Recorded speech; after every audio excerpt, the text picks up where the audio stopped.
Hello and welcome back to the second half of Ethics and Society on Module 12b, where we're going to talk about eugenics. Most people may associate the word eugenics with, again, Nazis, as we talked about in the previous one with Nietzsche. Here, there was an actual valid link between eugenics and Nazi purification policies. But let's just take a step back and first of all, at least identify what eugenics actually is. So we have a definition here. Eugenics is the study of methods of improving the quality of the human race, especially by selective breeding. It comes from eugenes, well-born. So positive traits are accentuated, negative traits are eliminated in some way. And for Matt Riley, this gentleman here, the better we can understand inheritance, then the better we can control it. And of course, this is all of the work that's been done in the study of DNA, DNA mapping and genetic mapping. And the more that we can understand how we inherit certain diseases or handicaps or disabilities of one sort, the better we'll be able to determine the ability or the possibility of making a child's genetic traits in the future much stronger by eliminating some of these negative aspects. So eugenics is the study or the field that looks into these methods of improving the quality of the human life. But therein lies the question, right? What does that mean exactly? The quality of the human life? Well, first of all, is this a quality that would apply to everyone, regardless of where they live in the world, what sex they were born into, who they are, on any number of reasons? So we need to be careful as to what we mean by improving the quality of the human race.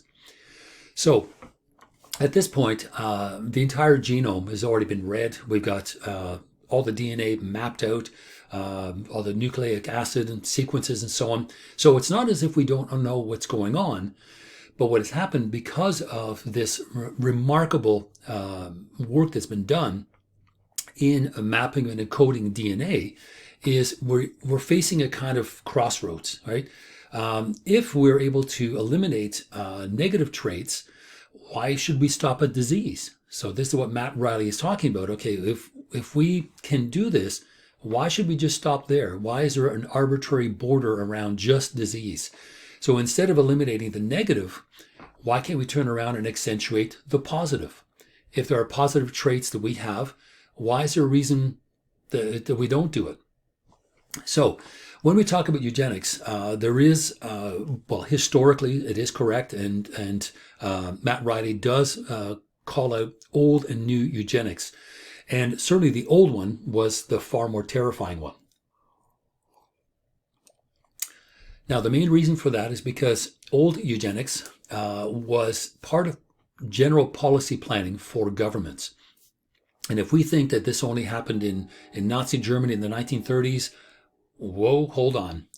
We had it in Canada. In 1928, for example, the Alberta government passed the Sexual Sterilization Act that allowed for the voluntary sterilization of the feeble-minded. Okay, voluntary sterilization, again, who gets to call the shots? Who gets to decide if whether or not it's voluntary? If a person is feeble-minded and doesn't understand what is going on, how can they give their consent? And so this, in 1928, allowed for the voluntary sterilization of the feeble-minded. In 1937, was amended so that those that were mentally defective could also be sterilized without consent. So if there's ever been in history a realization of the slippery slope, which under any other conditions is not a good thing because it doesn't technically exist, here it was, and it did exist. So look at the dates, 1928, so the late 20s, 1937, the late 30s, and this is around the same time that the National Socialist Party in Germany is just kind of starting to get into gear and starting to assert itself as a political force. But they didn't exist in a vacuum. Other similar ideas were happening around the world, and for us in Canada, we are not off the hook. We were very much on the hook here in terms of eugenics. So in 1937, that same sexual sterilization law was amended so that now the category was just a little bit more porous, a little bit more ill-defined, because mentally defective could be a number of different things. Because you could now say, well, this person's suffering from depression or severe anxiety, or they're manic or schizophrenic. Mentally defective becomes this sort of catch-all phrase, much like feeble-minded, into which you can throw a whole range of different people in terms of their behavior. And they could be sterilized without consent. So in other words, it was not consent by the person. They didn't even know what was happening, first of all. The Eugenics Board was the one calling the shots, and they decided who would be sterilized and who wouldn't. And just for good measure, the act was not repealed until 1972. That's in my lifetime. I would have been 12 years old at the time. So in 1972, that act was finally repealed. So it was there for a very long time. Now, for our purposes, eugenics, as it was practiced by the Nazis in the 30s and 40s, was far more pernicious and eventually far more deadly. And again, it was for, remember, the improvement of the human race. And ultimately, what happened was it was the biological improvements of the Aryan race. And so these policies were racially based, and they were looking to biologically improve the Aryan race by weeding out the feeble-minded, those that were mentally defective, and ultimately became part of their political ideology. It wasn't even in terms of morality or in terms of health. It became part of a political viewpoint, and that is what made it far more dangerous. So eugenics research in Germany was very similar to what was already happening in the US. Again, I wish to stress that what was happening in Nazi Germany was not an anomaly or was not happening in a vacuum. It was in fact happening in North America, as I've just pointed out, in Alberta, and also in the US, especially in California, where it sort of came into being. Now, the notion of eugenics is certainly not brand new or something that's specific to the 20th century. The ancient Greeks also believed in it, but they believed in it in terms of health and fitness and exercise, and that being a very serious and important component in everyday life. So they weren't busy carving up people or sterilizing people. What they were busy doing was making sure that people exercised and maintained a healthy lifestyle in order to keep a certain level of mental and physical well-being within the race. And so that was really about as far as eugenics went. Clearly, there was no scientific research done in the way that we look at it now in ancient Greece. But eugenics kind of comes back, right? Comes back in full force in the 20th century. And it does start not in Germany, but in fact in North America and in the US and specifically in California. So this idea was very appealing to Germans, and under Hitler's leadership, the Nazi Party made it something that was worth considering in greater detail. Because remember what's happening here. The Nazi Party comes into power partly because of the resulting loss of World War I. Their economy is in shambles. People are using Dutch marks as wallpaper. It's literally useless. The money has got no value whatsoever. And of course, this becomes a serious economic problem. But what happens is an economic problem becomes a matter of health. And this is how the Nazis were able to kind of combine these two ideas, a health issue as a political issue or as an economic issue.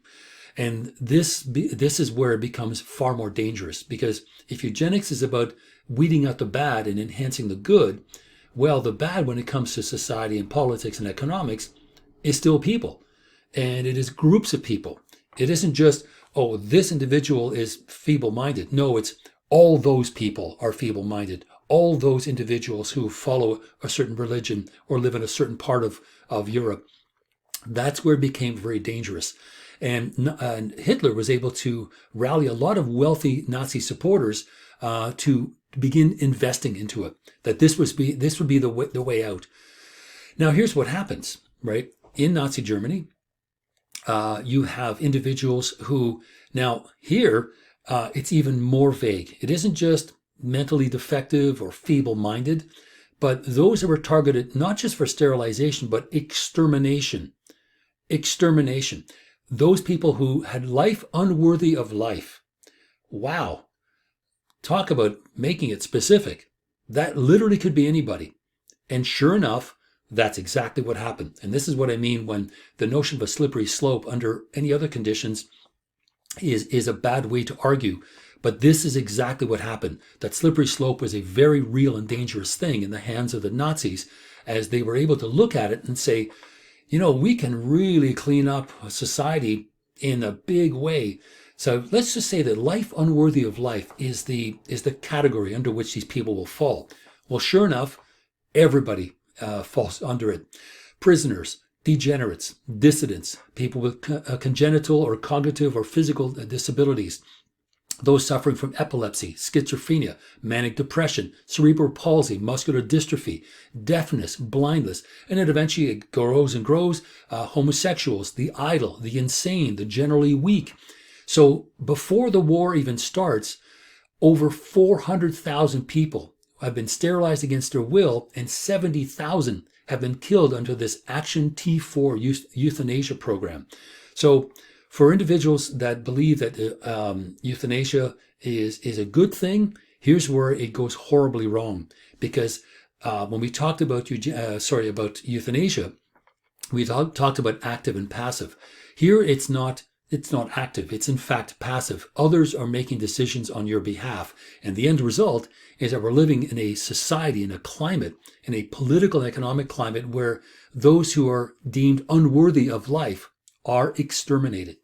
So 400,000 people, almost 500,000 people sterilized against their will, and 70,000 are euthanized under this Action T4 program. And they did it by acknowledging the economic situation that was happening in Germany at the time in the 1930s. So following the war, the 1920s were very difficult in Germany.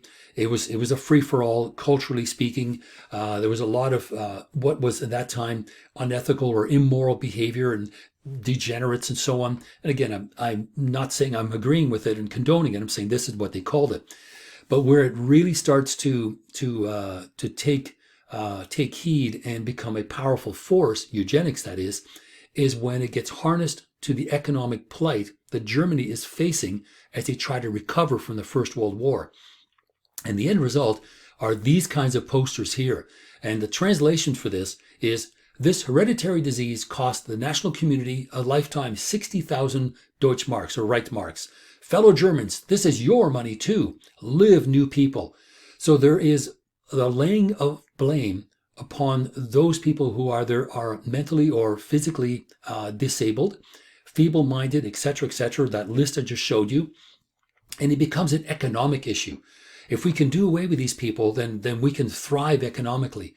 And all of a sudden, those people are turned into things. They're turned into numbers, right? They're turned into statistics. And therein lies the first and sort of the beginning of eugenics as this terrifying phase in Nazi Germany history, where individuals that did not have a life worthy of life were targeted. So the worst case scenario is clearly Nazi Germany in the 1930s and 40s. And it led eventually to the concentration camps and the elimination of the Jewish population, gypsies, homosexuals, leftists, eventually it was college professors. It was anybody that stood in their way. And so that's what made eugenics so terrifying. Now, on the other hand, Matt Riley talks about new eugenics. And again, the jury's out and how it works exactly, but let's take a look at how Riley defines it. He says, okay, if we're going to abort fetuses with Down syndrome or congenital defects and so on, are we not recreating the same problems of the past? In other words, euthanizing people who have a life unworthy of life, to use the Nazi expression. And Ridley says no, because the main and most important difference, and he is correct, is that eugenics under this old version was not about consent. It was about force. It was about political might and just simply force. Now, by comparison, those undergoing the new eugenics are giving their consent to what's being done to them. So it's no longer practiced as a kind of utilitarian, good for society kind of end game, but in fact simply good for individuals. Now, what that also means is individuals are the ones who choose to follow through with this rather than having it forced upon them. Okay, so eugenics, when we have to admit it, the old version, which was public policy and utilitarian / Nazi cleansing of society, this was devastating, and this is something we should never ever even consider going back to, because it was a politics of coercion, right? It was a politics of silence, and this hopefully will never be seen again. And Ridley says, okay, today things are different, right? Eugenics is not about public policy. It's about private matters that are much more precise and predictable. And he says it's precise and predictable in these two ways, because now there are two different ways we can look at eugenics. We can think about positive selection, right? Promoting positive traits versus negative selection, or in this case, forced sterilization, the elimination of negative traits. Those things are important. Excuse me. So these issues really become part of this new eugenics, the distinction between positive and negative selection. And it is important to keep in mind, because right now, right, genetic engineering has one of three options. You can you can screen through an ultrasound to see whether the baby is healthy, it's growing and developing properly, that there are no congenital issues. I mean, cognitive, it's difficult to tell, but is there anything about the baby or the fetus that would indicate a problem? If there is the possibility of abortion. And so that child never comes into being at all. There's also pre-implantation genetic diagnosis. There is the possibility, and this is probably very costly because it is performing operations on a fetus, or there is gene therapy. Now, don't worry about these three. That's not going to be on the test. It's just pointing out what eugenics is all about now. So what happens is we start looking at genetic engineering, which is kind of a new label for eugenics. It is still the same thing, but genetic engineering, the ability for us to manipulate genes and the gene pool, can be used in these two different ways, right? It can be medical, sort of genetic defects or disorders. This would be sort of negative selection. But there's also the cosmetic or the positive selection, which is eye color, athletic or musical talent. These things which are never they are innate or inborn. Some people are just lucky enough to be born with athletic ability, musical ability. Abilities of one sort or another that require some sort of mental capacity that is above and beyond, or at least different from the average, because these are talents, right? This is not something everybody has. It is only something, it's something few people have. So why not identify which gene allows people to have this particular talent and see whether we can manipulate that gene pool so that more people have it. So this is the way that Ridley is looking at gene therapy and eugenics in the modern world. And of course, he was writing 70s and 80s, so this is certainly very brand new. And now, the world that we live in, thankfully, is one that is certainly much more accommodating to those with disabilities. We can think, for example, in Ontario, between now and the next 4 years, I believe, I think by 2025, all public buildings will have to have handicap access. So disability access, so that someone in a wheelchair, someone unable to that is immobile otherwise, blind people, deaf people, those with disabilities can now access public buildings, whether it's a library or it's a school. And of course, when you think about even Fanshawe has accommodation or accommodations for students that learn differently. But if that's the case, and we have this thing called genetic engineering, we are now faced with a kind of interesting problem, which is, how do we decide what is a physical defect or a disability? If we are creating a world and a society where more and more people with disabilities are able to get around and function, then is it still a disability, right? Because a disability, I am unable to do something. Yes, it used to be that individuals in wheelchairs could not get up staircases to get to even the first floor of a building or down to the basement of a building. Now there are ramps built. And even inside the building are elevators that those in wheelchairs or have difficulty walking can access. So we are now in a society where a defect or disability is problematic, because we're working really hard to make the public world, the social world that we are lucky enough to use and be part of every day, accessible to more and more people. So this is the issue now. Genetic engineering, right? We are talking about the respect that is now slowly being gained for people with disabilities, and it's slow coming. It took years for even the conversation to start. And it is in earnest. And people now, we can see that it's now far easier for men and women to talk about PTSD, anxiety, depression. These are issues that have been very silent for a long time. People didn't talk about it because they would be judged. And so now the same thing is happening, in that arbitrary border is now sort of moving further and further out, and more people with disabilities or defects feel free enough to talk about these things, and we are listening. And society, public policy is not trying to sterilize or euthanize these people, but the exact opposite, to help them, to make public institutions easier to access, to allow people, who are deaf to access a telephone system, to be able to contact, the Canada Revenue Agency, or to get a CERB check, and all these kinds of things. So it really changes the landscape when we talk about whether physical defect or disability truly is something that hinders a person from functioning day to day.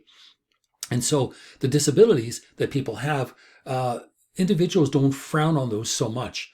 And so we start thinking about, okay, what disabilities could or should be eliminated? What if someone thinks that being short is a disability? Well, lots and lots of people that, are under 5 feet, does that mean we euthanize or eliminate or sterilize these people? Of course not. The world just doesn't work this way, thankfully. So this is sort of one of the main issues with eugenics today, is what constitutes a physical disability or defect. Now, also too, is the fact that if that is allowed, if this is sort of curtailed in some way, then society will view these individuals with disabilities less than fully human, or less than fully able.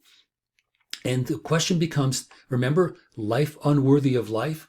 Well, if society and public policy is helping in all ways they can to make access available to people with disabilities and defects, then clearly it is still life worthy of life. All right, there are options available to people, and those options have to do with the quality of life. So it's not about quality of life, but who gets to decide the criteria in the first place. That is Ridley's issue. It says, okay, so the quality of life for people who may or may not have a disability that is a real, true hindrance, the issue is still there, but now we need to rethink carefully what we consider to be a disability or defect. For Ridley, the more important issue is who gets to decide the criteria in the first place. Okay, who makes that call? Because now you're left with something really basic. Okay, what is normal? What is considered normal? If you're a Freudian and you study psychoanalysis, you may do this at a later point. You'll find out that there's no such thing as normal. Normal is this ideal that we all sort of get kind of close to, but very few people are considered normal in the textbook or in the dictionary definition of the term, because each one of us have got something unique that because of our life history, our existence, depending on where we grew up, who our parents were. It's all these things go together to make us each unique. So the notion of normal becomes sort of problematic. At least for Ridley, he says, okay, look, there is this possibility that the word normal will start getting shifted into one direction or to another. And I'm not quite sure if Ridley's got it right when he says that genetic engineering might drive out diversity as society converges on the ideal. Well, depending on who is really, really popular, and typically in the classroom, I talk about Kim Kardashian and I get lots of flack and pushback on that. But what I'm saying here is there is often in society during a certain decade or a certain time and place, an ideal, right? A certain ideal of what is considered beautiful. And it changes constantly. And if you don't believe me, take a look at pieces of art over the last 3 or 4 or 500 years even, and how different these ideas of beauty and normality, how much they evolve and change. So Ridley actually rejects, right, this possibility that genetic engineering is going to drive out diversity. Well, I'm not 100% on this, because I think that if people can look like other people that are successful and powerful, and yes, Kim Kardashian and the rest of the clan are very rich, definitely, and certainly are powerful as movers and shakers, culturally speaking. X number of Instagram followers and Twitter followers and all the rest of it. Yeah, they have a certain influence. They're influencers. But influencers in terms of clothing are one thing. Influencers in terms of physical appearance is another. And there is certainly in our society a little bit of a tendency towards starting to look like people that are considered sexy, right? Considered beautiful.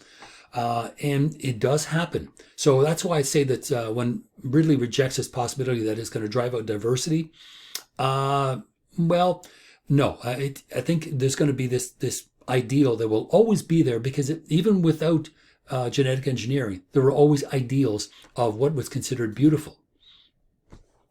Ridley also rejects the idea that there would be an underclass of people that could not afford the procedure. And he says, look, the rich have got a head start on us anyway, simply because, guess what? They're rich, right? The rest of us are not so rich. And his solution to this is that, okay, look, genetic engineering, it's just one amongst many different things that people can do to better themselves. And eventually it'll be something commonplace. The fact that it's there doesn't mean that people use it all the time. If there's in vitro fertilization, not every single person is concerned about it because it's not something that everyone needs. But the idea is that if it's commonplace and simply there, it is simply going to be one of many different tools, right? If everybody has their own idea of perfection, then that would be a little bit like diversity, something that John Stuart Mill really prided himself on and said, look, diversity is good. Uniformity, bad, right? Everyone looking like everyone else, bad. Diversity is a good thing. And Ridley doesn't think that's going to disappear. But like I say, if the tools are there and if you can afford it and look like your favorite star or starlet, there's going to be a tendency to at least think about it, I would think. Okay, so if genetic enhancement and genetic engineering and eugenics in that sense, and again, this is now talking about not selective breeding and negative selection, but the positive selection, enhancing people, right? Not removing diseases, but enhancing people.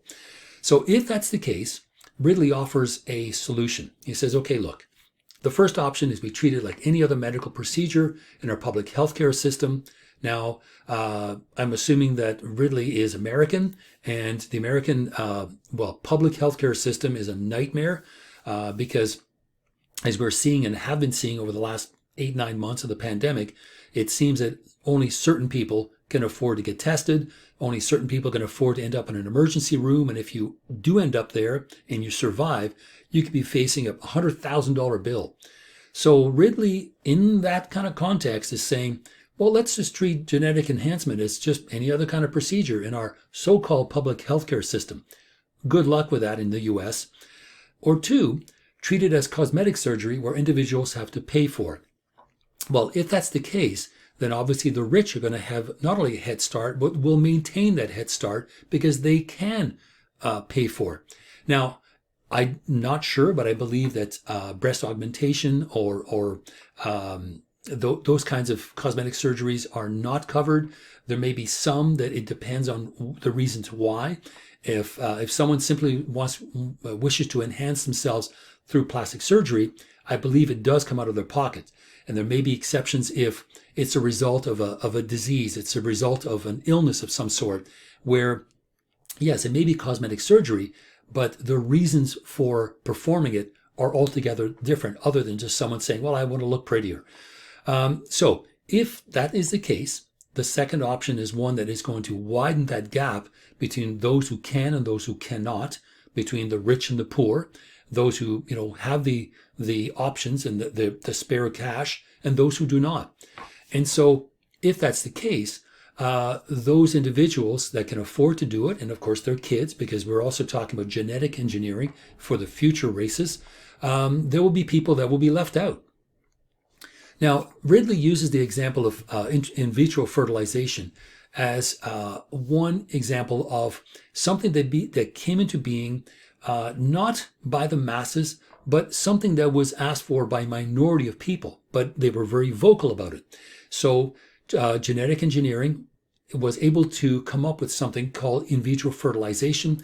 And this was something that individuals who were unable to conceive were really clamoring for, because it looked like the science was there. So off it went.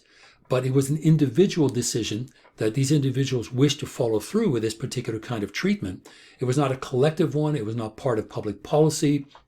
There were no public ideology or political ideologies centered around it. And this is what Ridley means by saying these things are here and they're there for people to use, but that doesn't mean that collectively every single person needs it. And so cosmetic engineering would attract, according to Ridley, a small clientele. And it would be safe and legal. Nobody would be forced to do anything. But the question arises, well, the child that is born after the fact, after genetic engineering, he or she gave no consent. So is that not forced upon that child? The future children that may be born after this genetic engineering has been conducted. So it's not completely clear, but certainly you could make that point that future generations will suffer from the genetic engineering that one person did or that a society did, and those future children had no say in what was going on. Ultimately, we end up with a situation where we are trying to play the creator. And I will leave the last word to Julia Kristeva. There's the book right there.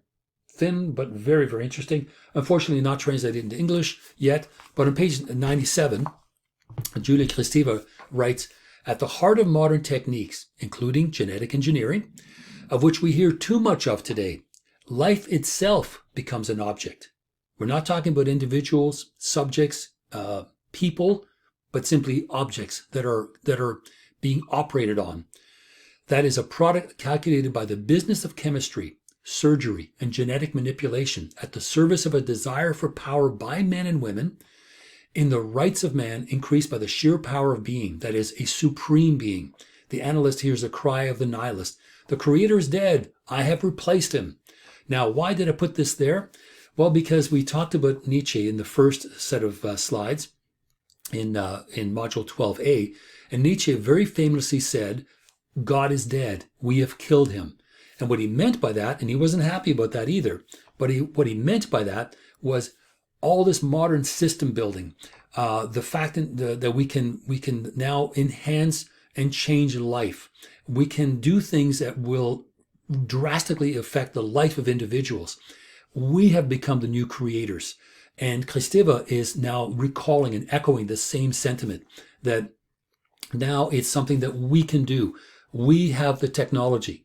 We have the power. And we're now looking at human life as just an object to be operated on, to be studied and tested and manipulated and changed and enhanced in some way. We need to be very careful about what it is that we're doing on behalf of us, right? If you are a utilitarian, we need to kind of rein it in a little bit and say, okay, what is the ethical and moral dimension of this kind of work that we are conducting right now? There is still debate over stem cell research, for example. This is exactly the kind of thing that Kristeva was talking about. In 1985, when she wrote this book, stem cell research, I think, was just beginning. But this notion of life itself becomes this inert object just to be sort of poked and prodded and manipulated. We need to be very careful because that life is something that represents so many dimensions of our being. So the business of chemistry is simply to play with this object. And ultimately, we are godlike. And we need to be very careful of that because we can be crying very quickly, the creator is dead. I have replaced him. I am now playing God. So depending on what we do on behalf of us as a human race, we need to be very careful as we move forward through this. So that's essentially eugenics, old and new, according to Matt Ridley. And it's up to you how you feel about it, but it's certainly food for thought in terms of the moral and ethical dimensions of eugenics, or as it's called today, genetic engineering. So we'll be seeing each other either Wednesday or Thursday, whichever group that you're in. And hopefully, I believe we can still finish up the last 2 weeks of the modules. Oh, actually, sorry, the last week of the modules, because I think after this we have monogamy, and then we're going to be talking about terrorism and state-sponsored torture. So have a good week. We're going to talk to each other in a few days. And at that point, please come in and raise your questions because this is some pretty provocative stuff, to say the least. So take care, and we'll talk to you soon.